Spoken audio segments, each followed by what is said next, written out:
Hello students, our today's topic is reproduction in human beings. उसको start करना है आज हमें, and before starting that I'm just going to summarize events in sexual reproduction of plants, because in last video there was a complaint that some videos were repeating and a portion of pre-fertilization event was missing in that explanation for that portion. So I'm just going to summarize without taking much time, and then we will go to our next topic, that is reproduction in human beings.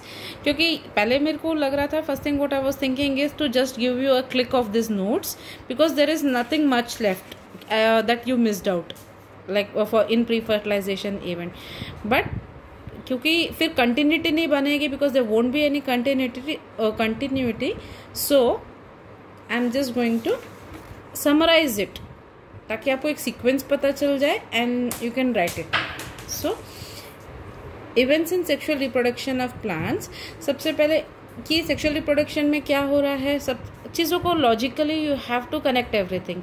When we are talking about sexual reproduction, that means there is involvement of gametes, and when there gametes involved from the two parents, what is going that fusion of those gametes is going to result in formation of zygote, and that process will be called as fertilization.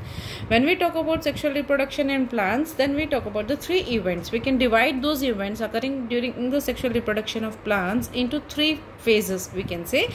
One is pre-fertilization, second is double fertilization, and third, see I've written here, pre-fertilization, double fertilization and post-fertilization events. We can divide those things. In pre-fertilization events, उसमें क्या हो रहा है, that the pollen is transferred to the stigma. pollen जो है stigma पे transfer हुई है, there pollen grain germinate होगी and pollen tube will be formed. Now because this pollen contains the male gametes will be released near the ovule. And how many male gametes are present? There are present 2 male gametes. So this was about pre-fertilization event, that is before fertilization what all thing is going to occur.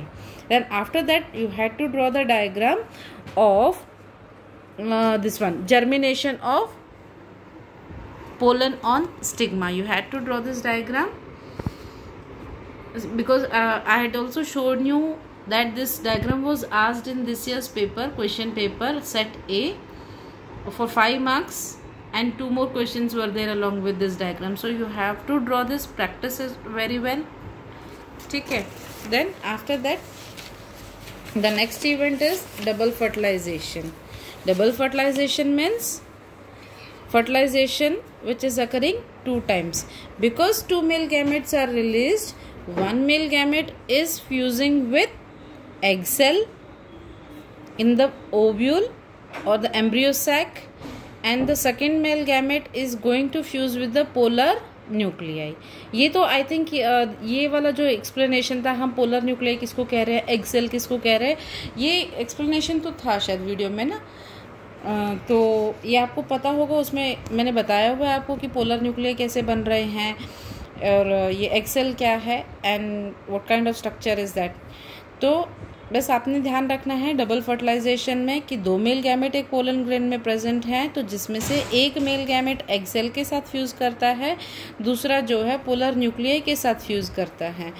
तो और वो जो egg cell के साथ fuse करेगा वो zygote form करेगा, and जो पोलर न्यूक्लियाई के साथ फ्यूज़ कर रहा है वो एंडोस्पर्म फॉर्म करेगा. ठीक है. और ये जो चीज़ क्या कहलाती है, सी I'd written egg cell plus 1 male gamete, and this process is called syngamy. Polar nuclei plus male gamete is called as triple fusion, and this syngamy and triple fusion together is known as double fertilization. Then next is the post fertilization event. After the fertilization has occurred, after the zygote has been formed, what are the events which are going to occur? So the first thing which is going to occur is zygote. The zygote is formed, and this zygote undergoes repeated divisions and it's going to form embryo. and the ovules, they develop a tough coat which gradually develops into a seed. एक hard covering बन जाती है जो कि बाद में चल के सीड कोट बनता है. That is you can say कि ओव्यूल जो है वो it's going to get transformed into seed. Seed is going to form and ovary जो है it develops into fruit. Remaining parts of the flower like the sepals, petals, all those parts are going to fall off. वो सब गिर जाते हैं and finally the endosperm जो बनता है ट्रिपल फ्यूजन से, it is going to provide nourishment to the growing embryo.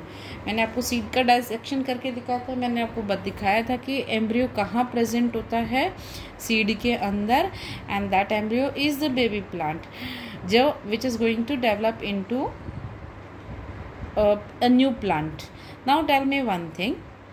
आपको मैंने ग्राम सीड दिखाया था. Gram seed it is a dicotyledon lidons seed because उसमें 2 कोटिलिडन्स प्रेजेंट हैं. और एक और होते हैं मोनोकोटिलिडन सीड, जैसे कि मेज़ है, वीट है, बाजरा, ये सब मोनोकोटिलिडन है. बार्ली जो होता है, जिसे जो बोलते हैं ना नवरात्रों में, ये तो सबने आपने देखा है जब सभी के घर में पूजा होती है तो हम उसको डालते हैं. तो you have seen the way it comes out, germinate करता है. उसको तो हम डेली ऑब्जर्व करते हैं क्योंकि हम डेली पूजा करते हैं तो डेली ऑब्जर्व करते हैं कि अच्छा आज क्या ग्रोथ हुई है, क्या कुछ चेंजेस आए हैं. तो वो मोनोकोटिलिडनस है और उसकी ग्रोथ पैटर्न में और डाइकोटिलिडनस सीड की ग्रोथ पैटर्न में डिफरेंस होता है. ठीक है. अच्छा, आपने मुझे एक चीज़ बतानी है कि एक तो जब हम सो करते हैं तो ग्राम सीड को सो किया. दूसरा कि जब हम ये जो ग्राम सीड से हम दाल भी बना लेते हैं, यानी कि हम उसको क्रश करके 2 कोटिलिडन को सेपरेट करके उसे दाल बना लेते हैं. तो क्या ये दाल जो है ये अगर आप इसे सो करोगे तो क्या ये जर्मिनेट करेगा? Will it germinate? One question. ये आप मुझे बताओगे. अब एक्चुअली हम इस तरह के वीडियोस डाल रहे हैं कि आप मुझे बता नहीं सकते, लेकिन आप मुझे ना व्हाट्सएप पे टेक्स्ट करना कि क्या जो दाल है वो ग्रो करेगी, जर्मिनेट करेगी. सेकेंड थिंग, आप एक क्वेश्चन और है कि जो ये पैडी है, पैडी बोलते होती है जिसे हम कहते हैं धान. ठीक है. जो कई बार जैसे लूज़ राइस हम खरीदते हैं, पैक्ड नहीं बोल रही हूँ मैं, लूज़ जो ऐसे खिचड़ी वगैरह के लिए कई बार हम लेकर आते हैं, तो उसमें कुछ राइस ऐसे होते हैं जिनके ऊपर एक ब्राउन कलर का कवर लगा होता है. तो दैट इज़ पैडी, वो है धान. और जब क्या होता है, जब किसान जब इनको ग्रो करता है राइस फील्ड्स में, पैडी फील्ड्स में, तो इनको ग्रो करते हैं तो क्या होता है कि उसको मील में भेज करके then this cover is remove from that and the rice is what we eat. उसके जो अंदर रहता है that is we are eating. Now you have to tell me, आप अगर राइस डालते हो, जैसे अगर हम वीट डाल देते हैं, suppose when we are putting wheat in the soil, जो वीट नॉर्मली हम घर में खाते हैं, जो गेहूँ हम खाते हैं, वो गेहूं जब हम मिट्टी में डालते हैं तो वो जर्मिनेट कर जाता है. आपने देखा होगा इधर उधर कहीं 1-2 गेहूं कभी गिर जाता है तो जर्मिनेट कर जाता है. क्या राइस जर्मिनेट करेगी? इस तरह जो राइस वाइट कलर की जो राइस आपके घर में होती है वो क्या जर्मिनेट करेगी? अगर वो नहीं करती है तो वो क्यों नहीं कर पा रही है? आपने मुझे ये बताना है. ठीक है. आप मुझे व्हाट्सएप पे टेक्स्ट करोगे इसका आंसर. ठीक है. अच्छा, अब हम स्टार्ट करते हैं रिप्रोडक्शन इन ह्यूमन बींग्स. अच्छा बच्चों, अब हमारा जो नेक्स्ट टॉपिक है रिप्रोडक्शन इन ह्यूमन बींग्स. अब ह्यूमन बींग्स की जब हम बात करते हैं तो इनके जो रिप्रोडक्शन में, तो देखो आपको एक तो ये चीज़ पता होना चाहिए कि ह्यूमन बींग्स जो है वो यूनिसेक्सुअल हैं. Human beings unisexual in the sense, जैसे हम फ्लावर के लिए कह रहे थे कि फ्लावर्स जो है यूनिसेक्सुअल हो सकते हैं या बाइसेक्सुअल हो सकते हैं. यानी यूनिसेक्सुअल मतलब सिर्फ एक सेक्स प्रेजेंट होगा, या तो वो मेल होगा या फिर फीमेल होगा. इसी तरीके से जो ह्यूमन बींग्स में, ह्यूमन बींग्स तो यूनिसेक्सुअल ही होते हैं, वो उनमें एक ही सेक्स प्रेजेंट होता है, जैसे कि या तो मेल या फिर वो फीमेल होते हैं. दूसरा कि ह्यूमन बींग्स जो हैं वो सेक्सुअल डायमॉर्फिज्म शो करते हैं. सेक्सुअल डायमॉर्फिज्म क्या होती है कि ऐसे एक्सटर्नल कैरेक्टर्स जो एक ह्यूमन बीइंग को, मतलब जो ह्यूमन बीइंग को मेल और फीमेल के अलग अलग कैरेक्टर्स हैं, एक्सटर्नल कैरेक्टर्स, जिसे हम उनको देख करके बता सकते हैं कि ये मेल है और ये फीमेल है। अब ये हायर एनिमल, ये कुछ एनिमल्स में, जैसे हायर एनिमल्स में ज़्यादातर आपको देखने को मिलेगी। जैसे अगर आप काऊ और ऑक्स को देखो तो उनमें सेक्सुअल डायमॉर्फिज्म है, आप देख के बता सकते हो कि ये काऊ है और ये ऑक्स है। ऐसे अगर आप इसकी स्पैरो की बात करो, हाउस स्पैरो की बात करो, तो हाउस स्पैरो में भी आप देख सकते हो कि जो फीमेल स्पैरो है उसका जो साइज़ में तो बहुत डिफरेंस नहीं होगा फीमेल और मेल में, बट जो फीमेल होते हैं वो कम्प्लीटली ब्राउन होती है और जो मेल स्पैरो होती है उसके जो है बीक के पास एक ब्लैक जो सबोटा ब्लैकिश एक स्पॉट होता है। तो this is what called sexual dimorphism. Dimorphism मतलब कि जब आप एक सेक्स को दूसरे सेक्स से एक्सटर्नली ही डिफरेंशिएट कर पाते हो, तो ऐसे ही ह्यूमन बीइंग्स में भी सेक्सुअल डायमॉर्फिज्म होता है। अच्छा, ये सब में नहीं होता। जैसे कि अगर आप पिजन की बात करो, जब पिजन देखा है ना पिजन, तो आप पिजन को जब देखते हो तो आपको ये पता है ना कि आपने ये पिजन को एक्सटर्नली देख के ये नहीं बता सकते कि ये मेल पिजन है या फीमेल पिजन है। That means that pigeon is not exhibiting sexual dimorphism. उनमें कोई सेक्सुअल डायमॉर्फिज्म नहीं है, जिसमें मेल और फीमेल जो है एक्सटर्नल अपीयरेंस में बिल्कुल डिफर नहीं करते हैं। ठीक है, फिर इसके बाद कुछ ऑर्गेनिजम्स ऐसे होते हैं, जैसे लोअर ऑर्गेनिजम्स की बात करें एनिमल्स में, लोअर एनिमल्स में टेपवर्म है, फ्लैटवर्म है, तो उनमें क्या है, लीचेस, एनिलिड्स की बात करें तो they are bisexual. Bisexual in the sense that both the sexes are present in one individual, यानी कि मेल जो सेक्स ऑर्गन्स हैं और जो फीमेल सेक्स ऑर्गन्स हैं वो एक ही इंडिविजुअल में प्रेजेंट है। एनिलिड्स में अगर हम बात करें वो एक ही इंडिविजुअल में प्रेजेंट होते हैं। ठीक है, तो ऐसा भी होता है कि बाइसेक्सुअल भी होते हैं, बट ह्यूमंस कैसे होते हैं, यूनिसेक्सुअल होते हैं। अब ह्यूमन बीइंग्स, क्योंकि अपना टॉपिक सिर्फ ह्यूमन बीइंग से ही डील करता है, तो आपने ये देखा होगा infant, when a baby is born, that is from infant to an adult, there are various changes which occur in human beings। बहुत सारे जो है changes occur होते हैं human beings में। जो छोटा infant होता है then उनमें जो उनकी जो ग्रोथ डेवलपमेंट होती है वो बहुत फास्ट होती है 6 मंथ्स तक, तो क्योंकि वो जो छोटा होता है धीरे धीरे बॉडी कंट्रोल, पहले तो इनिशियली इन्फेंट की बॉडी कंट्रोल ही नहीं होता है। जैसे आपने देखा ना, छोटे बेबी को उठाते हैं तो उनकी गर्दन पे भी आपको जो बड़े इंस्ट्रक्ट करते हैं कि उनको गर्दन से पकड़ो, उन पे सपोर्ट दो, बिकॉज कि उस इंडिविजुअल का अपनी बॉडी पे ही कंट्रोल नहीं है। फिर धीरे धीरे वो जो है अपनी बॉडी पे कंट्रोल सीखता है, फिर वो बड़ा होता है। ठीक है, फिर उसकी कॉग्निटिव स्किल्स डेवलप होती हैं और बाकी जो सोचने की, समझने की और सभी अपनी बॉडी पे कंट्रोल, इस तरह से जो है स्किल्स जो है डेवलप होती हैं। देन फाइनली 10 ईयर्स तक आप देखते हो कि उसकी जो फिजिकल ग्रोथ होती है बच्चे की, 10 to 11 ईयर्स तक सिर्फ फिजिकल ग्रोथ, हाइट इंक्रीज होती है, साइज इंक्रीज होगा। ठीक है, थिंकिंग पावर इंक्रीज होगी, चीज़ों को लर्निंग पावर सब होता है। लेकिन आफ्टर 11 to 12 ईयर्स, जब 11 to 12 ईयर्स के बाद there are then certain changes which occur in human beings. ऐसे चेंजेस ह्यूमन बीइंग्स में आते हैं विच देन स्टार्ट डिफ्रेंशिएट, मतलब उनको एक्सटर्नल जो है ऐसे उनके अपीयरेंस चेंज होने शुरू हो जाते हैं। बॉय इंडिविजुअल हो और गर्ल का हो तो उनके एक्सटर्नल अपीयरेंस चेंज होने शुरू हो जाते हैं, उनके अंदर बहुत सारे ऐसे चेंजेस आते हैं। अभी हम डिस्कस करेंगे कौन से चेंजेस आते हैं।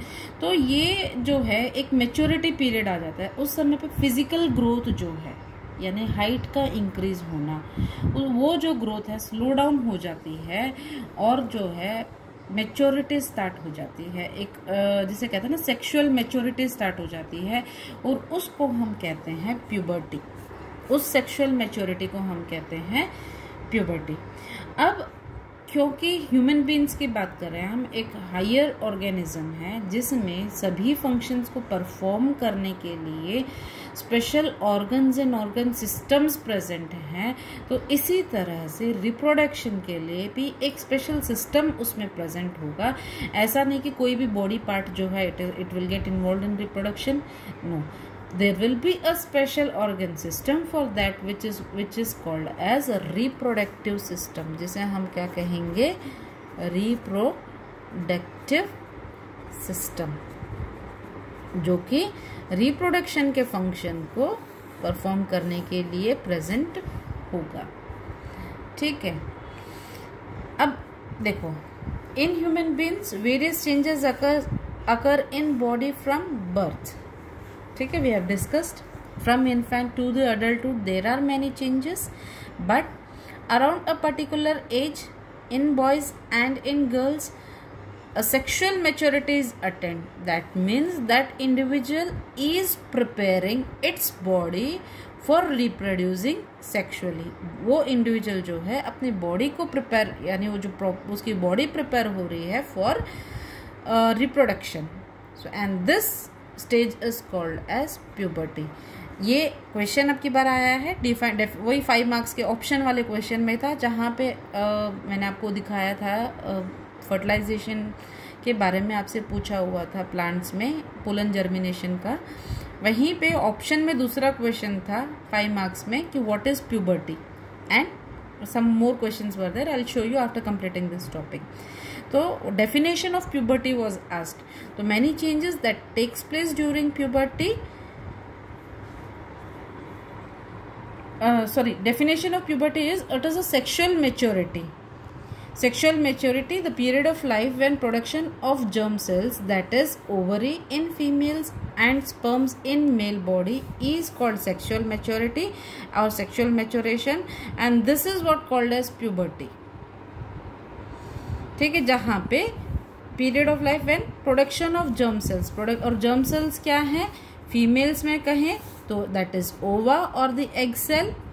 ठीक है, ova from ovary and sperm in male. This production of these germ cells is called sexual maturation, and this stage of life is called as puberty, जहाँ पे sexual maturity start हो जाती है. ठीक है, next is what are the changes which occur in puberty. puberty में क्या क्या changes occur होते हैं. There are different changes in different individuals. ये किसी भी इंडिविजुअल में पहली बात तो कोई ऐसे स्टैंडर्ड इसका मार्क नहीं है कि ये सर्टेन एज रीच करने के बाद ही प्यूबर्टी स्टार्ट होगी. जैसे कि अगर हम कहें it depends on various factors, जैसे कि आपकी हेरिडिटी कैसे रहे हैं, क्या इन्फॉर्मेशन मिला है आपको, क्या जीन आपने गेन किए हैं, और सभी इंडिविजुअल्स में डिफरेंट होता है. उनका स्ट्रक्चर, उनका साइज, सब कुछ डिफर करता है. ऐसे कोई हार्ड एंड फास्ट नहीं है कि इफ वी से कि boys attain maturity attain a sexual maturity at an age of 13 to 14. अगर हम ऐसा कहें तो ऐसा नहीं है कि सभी में ऐसा ही है. किसी में 12 में भी स्टार्ट हो सकता है, किसी में 15 में भी स्टार्ट हो सकता है. ये सब में डिफरेंट है.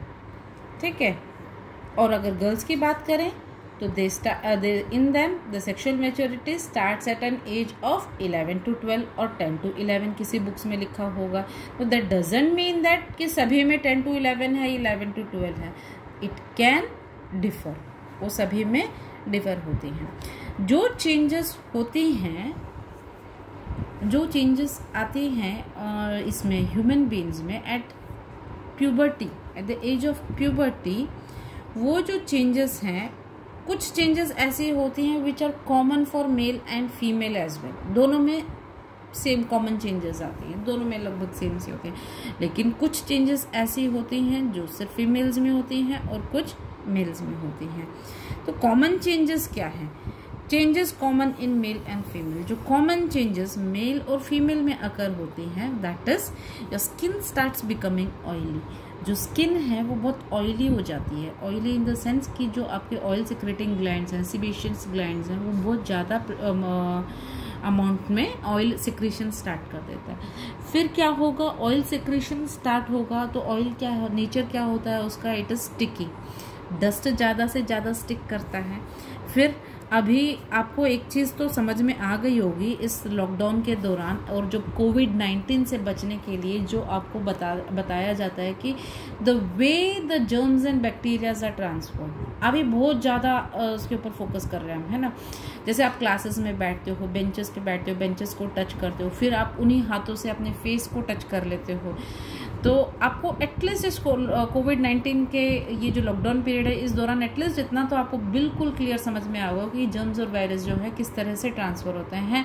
And every second we are just contracting millions of bacterias and viruses. हम उनके साथ वो बहुत सारे ऐसे बैक्टीरियाज और वायरसेस जो हमारे बॉडी में एंटर करते रहते हैं, बट उनसे हमें कौन प्रोटेक्ट कर रहा है? हमारी इम्यूनिटी करता है। आप इमेजिन करो कि जब हम सिर्फ हाथ मिलाने से जब कोविड-19 वाला जो वायरस अगर फैल रहा है, तो जब हम ट्रेन्स में, रश वाले बस में, इस तरीके से जब हम ट्रैवल करते हैं, बाहर आते हैं, पब्लिक प्लेसेस में जाते हैं, तो सोचो हम कितने सारे जर्म्स और बैक्टीरियाज हमारे साथ लेकर के आते हैं। लेकिन उस समय पे हम इतना कॉन्शियस नहीं थे, but all of a sudden ही कोविड-19 जो है वायरस, इसको लेके इतना कॉन्शियस हो गया।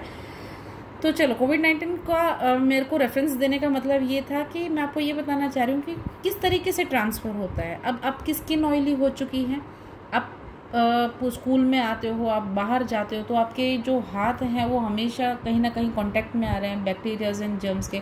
और फिर आप क्या करते हो कि फेस को टच कर रहे हो। फेस को टच किया तो क्या हुआ कि वो बैक्टीरियाज एंड जर्म्स वहाँ पे ग्रो करना शुरू कर देंगे। फिर as a result of that pimples start developing, pimples develop होना शुरू हो जाती हैं, पिंपल्स आ जाती हैं। सिर्फ एक वो तो that is one of a reason. Other than that आपका जो बॉडी टाइप है, that is another reason for the development of this pimples on your face. ठीक है, एज अ रिजल्ट फिर क्या होगा कि पिंपल्स डेवलप होना शुरू हो जाते हैं। तो ये पिंपल्स, अब देखो, जब ये एक ऐसा मैटर है क्योंकि जो ये एज होती है ना, आपने 8th क्लास में पढ़ा होगा एडोलेसेंस। एक एडोलेसेंस 8th क्लास में वो चैप्टर देने का मतलब क्या है कि वो एज ऐसी है when you are entering into this age. आप प्यूबर्टी जो है वो एज है, and that time the children are encountering many kind of changes in their body। और सभी ऐसा नहीं होता उनके बॉडी में चेंज। और फिर बच्चे क्या होते हैं 10 ईयर्स तक, 11 ईयर्स तक बच्चे बॉडी कॉन्शियस नहीं होते हैं। कुछ भी मम्मी ने पहना दिया, जैसे भी बाल कंघी कर दिए, बच्चों को फ़र्क नहीं पड़ता है। But after a certain time, ये 8th क्लास 9th क्लास में आने के बाद आप बहुत अपने बॉडी कॉन्शियस होते हो। आप अपने आप को देखते हो दिन में शीशे में 10 बार। बाल आप अपना संवारना, आप नहीं मेरे बाल तो ऐसे कट होने चाहिए, मेरे चीज़ें। अगर आपको उस समय पे मम्मी तेल लगा के अच्छे से कंघी करके भेजेगी, आपको अच्छा नहीं लगेगा। तो वो इतना बॉडी कॉन्शियस हो जाते हैं। और उस समय पे जब ये पिंपल्स डेवलप होना शुरू हो जाते हैं, तो बच्चों के बहुत से बच्चे ऐसे डिप्रेशन में चले जाते हैं जिनमें बहुत ज़्यादा पिंपल्स डेवलप होते हैं। उनके पूरे फेस, मतलब कई बार ऐसा होता है कि ख़राब हो जाता है। हम कहते हैं देखने में एक बार थोड़ा सा ऑड लुक आता है, तो वो बच्चे डिप्रेशन में चले जाते हैं, इतना परेशान हो जाते हैं वो बच्चे। तो there is a need to discuss this thing with your teachers, with your parents, and consult a good doctor. Teachers के साथ, पेरेंट्स के साथ, क्योंकि बच्चे को उस चीज़ का डिप्रेशन नहीं आना चाहिए, उसको परेशानी नहीं होनी चाहिए। होता है, ये सबके साथ होता है, बस डिफ़र करता है, किसी में बहुत ज़्यादा तो किसी बच्चे में कम होता है। तो इस चीज़ को दिल पे लेने की ज़रूरत नहीं है कि नहीं मैं अच्छा नहीं दिख रहा हूँ, मेरे फेस पे बहुत सारे पिंपल्स आ गए हैं तो मैं अच्छा नहीं दिख रहा हूँ, ऐसा नहीं है। सिर्फ और आपको उस समय पे ज़रूरत है हाइजीन मेंटेन करने की, जैसे कि रेगुलरली फेस वॉश करें जिससे कि ऑयल सेक्रेशन कम हो, बार बार फेस पे हाथ ना जाए, जो कि हम कोविड-19 के लिए भी कह रहे हैं। आँखों के पास, नाक के पास जो है आप बार बार हाथ को ना ले जाएं। तो इस तरीके से कुछ प्रिकॉशंस आप फॉलो कर सकते हो, बट इससे अपने अंदर कॉम्प्लेक्स लाने की ज़रूरत नहीं है कि हम अच्छे नहीं दिख रहे हैं। ठीक है, अच्छा, इसके बाद नेक्स्ट होता है development of thin hair on legs and arms. हाथ पे, पैरों पे जो है हेयर ग्रोथ स्टार्ट हो जाती है ना। उसके बाद जो है thick hair on new part of body such as armpits and genital areas। armpits in the sense under arms, arms जो होते हैं उनके अंडर आर्म्स में हेयर ग्रोथ स्टार्ट हो जाती है। जेनाइटल एरियाज में स्टार्ट हो जाती है ग्रोथ, जिसे that is the area between the thighs, जो जेनेटल ऑर्गन्स जहाँ प्रेजेंट होते हैं उसके आसपास जो है थिक हेयर ग्रोथ स्टार्ट हो जाती है। तो इस तरह के चेंजेस बच्चों में आते हैं after 11 years age, both in girls and boys. So these are the common changes which occur. ठीक है, अब इसके बाद the changes which occur in, video काफ़ी लंबी हो गई है, वो लास्ट वाला पोर्शन भी इंक्लूड करके, तो जो different characters in male and female, इसको हम नेक्स्ट वीडियो में इंक्लूड करेंगे। ठीक है, तो अभी एक चीज़ मैंने सीखी है कि मैं आपको स्टार्टिंग में भी बताऊं कि वीडियो में मैंने क्या कराना है और कहाँ तक कराया है, ताकि आपको भी ये लगे कि वीडियो कंप्लीट आपके पास आई है। ठीक है बच्चे, तो आज हमने सिर्फ इतना किया है, changes common in male and female which occur during puberty. ठीक है, और जो changes which occur in female and male that we will take in next video. Thank you.